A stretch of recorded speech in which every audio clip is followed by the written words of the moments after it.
નમસ્કાર મિત્રો, સ્વાગત છે તમારું અમારી YouTube ચેનલમાં। તો મિત્રો, હાલ અત્યારે ગુજરાત પોલીસ ભરતી બોર્ડ તરફથી પીએસઆઈ અને એલઆરડી સર્વરમાં ઓનલાઈન અરજી ફોર્મ શરૂ કરવામાં આવેલા છે। તો ઓનલાઈન અરજી ફોર્મ ભરતી વખતે કેડર સિલેક્ટ કરવામાં જો કોઈ પણ પ્રકારની ભૂલ થઈ હોય તો તે ફોર્મને રદ કેવી રીતે કરી શકાય અને તેમની પ્રોસેસ શું રહેશે તેના વિશે આજના વિડીયોમાં આપણે ચર્ચા કરીશું। પરંતુ તે પહેલા વિડીયો ગમે તો લાઈક અને શેર કરી દેજો, ચેનલમાં નવા હોય તો ચેનલને સબસ્ક્રાઇબ કરી દેજો। તો ચાલો મિત્રો, વિડીયોની શરૂઆત કરીએ।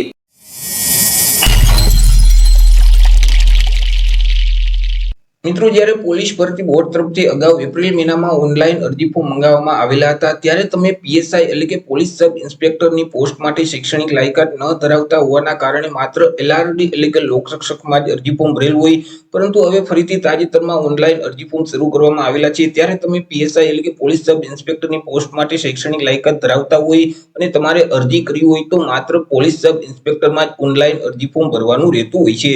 પરંતુ અહીં ફોર્મ ભરતી વખતે પીએસઆઈની ફરીથી તમે લોકરક્ષકને સિલેક્ટ કરી અને તમે અરજીને કન્ફર્મ કરી દીધી હોય, અથવા તો મિત્રો પીએસઆઈ સિલેક્ટ કરવાને બદલે ફરીથી તમે ભૂલના કારણે બોથનો ઓપ્શન સિલેક્ટ કરી દીધેલ હોય અને તમે અરજીને કન્ફર્મ કરી દીધી હોય, તો તેવા સંજોગોમાં શું કરવાનું રહેશે? તો તેવા સંજોગોમાં તમે જે અત્યારે તાજેતરમાં અરજી ફોર્મ ભરેલ છે તે અરજીને રદ કરવા માટે પોલીસ ભરતી બોર્ડને નિયત નમૂનામાં લેખિતમાં તમારે અરજી કરવાની રહેતી હોય છે।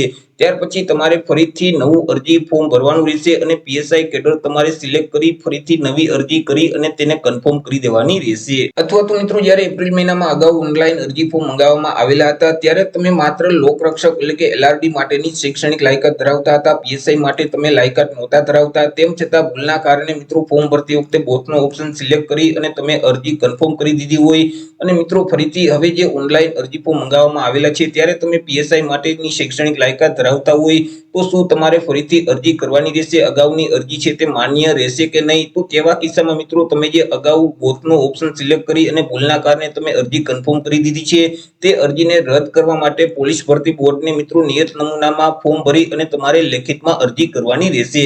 ત્યાર પછી મિત્રો તમારે અત્યારે તાજેતરમાં ફરીથી નવી અરજી કરવાની રહેશે। મિત્રો, અહીં પોલીસ ભરતી બોર્ડમાં મોકલવાની જે અરજીનો નમૂનો છે તે અહીંથી તમે ડાઉનલોડ કરી શકશો। અહીં ભરતી બોર્ડની જે ઓફિશિયલ વેબસાઇટ છે ત્યાંથી તમે મિત્રો પીડીએફ ફાઇલ ડાઉનલોડ કરી શકશો અને તે પીડીએફ ફાઇલમાં વ્યવસ્થિત તમામ માહિતી ભરી અને તમારે ફક્ત પોસ્ટ ઓફિસ અથવા તો કુરિયર મારફતે 15/9/2024 સાંજ સુધીમાં અહીં પોલીસ ભરતી બોર્ડને તમારી અરજી પહોંચી જાય તેવી રીતે મોકલી દેવાની રહેશે।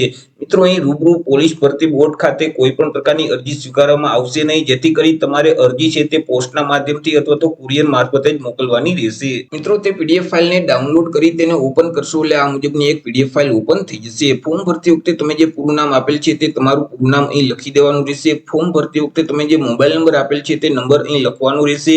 અરજી ફોર્મ રદ કરવા માટે નિયત નમૂનામાં તમે જે અરજી કરો છો તેમની તારીખ અહીં લખવાની રહેશે। ત્યાર પછી અગાઉ એપ્રિલ મહિનામાં તમે જે અરજી ફોર્મ ભરેલ છે તેની વિગત આપવાની રહેશે।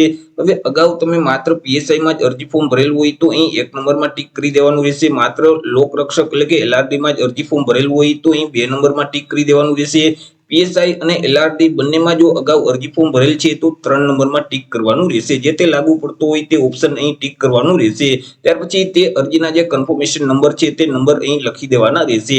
આગળ મિત્રો, તમે જે એપ્રિલ 2024માં અરજી ફોર્મ ભરેલ છે તેની વિગત આપવાની રહેશે, જેમ કે કયા કેડરમાં તમે અરજી ફોર્મ ભરેલ છે તે કેડરનું નામ અહીં લખવાનું રહેશે। જો તમે પીએસઆઈમાં અરજી ફોર્મ ભરેલ છે તો પીએસઆઈ લખવાનું રહેશે, એલઆરડીમાં અરજી ફોર્મ ભરેલ છે તો એલઆરડી લખી દેવાનું રહેશે, બંનેમાં અરજી ફોર્મ ભરેલ છે તો અહીં બોથ લખી દેવાનું રહેશે। ત્યાર પછી તે અરજીના કન્ફર્મેશન નંબર અહીં લખવાના રહેશે। ત્યાર પછી મિત્રો તાજેતરમાં તમે જે અરજી ફોર્મ ભરેલ છે અને તમે તે અરજીને રદ કરવા માંગો છો તેમની વિગત આપવાની રહેશે, જેમ કે મિત્રો તાજેતરમાં તમે કયા કેડરમાં અરજી ફોર્મ ભરેલ છે તે કેડરનું નામ અહીં લખી દેવાનું રહેશે, પીએસઆઈ, એલઆરડી અથવા તો બોથ। ત્યાર પછી તે અરજીના કન્ફર્મેશન નંબર અહીં લખવાના રહેશે અને અહીં ઉમેદવારે પોતાની સહી છે તે કરી દેવાની રહેશે। આ અરજી ફોર્મમાં તમામ માહિતી ભરાઈ ગયા પછી મિત્રો અરજી ફોર્મ તમારે પોસ્ટના માધ્યમથી અથવા તો કુરિયરના માધ્યમથી પોલીસ ભરતી બોર્ડને મોકલી દેવાનું રહેશે। મિત્રો, અહીં પોલીસ ભરતી બોર્ડનું સરનામું આપવામાં આવેલું છે ગુજરાત પોલીસ ભરતી બોર્ડ, બંગલા નંબર G12, સવિતા ઉદ્યાનની નજીક, સેક્ટર 9, ગાંધીનગર 382-007। તો આ સરનામા ઉપર તમારે અરજી ફોર્મ ભરી મોકલી દેવાનું રહેશે। 15/9/2024 સુધીમાં તમારી અરજી પોલીસ ભરતી બોર્ડને પહોંચી જાય તેવી રીતે પોસ્ટના માધ્યમથી અથવા તો કુરિયરના માધ્યમથી મોકલવાની રહેશે। ત્યાર પછી તમારે ફરીથી ઓજાસના પોર્ટલ પર જઈ નવું અરજી ફોર્મ ભરવાનું રહેશે।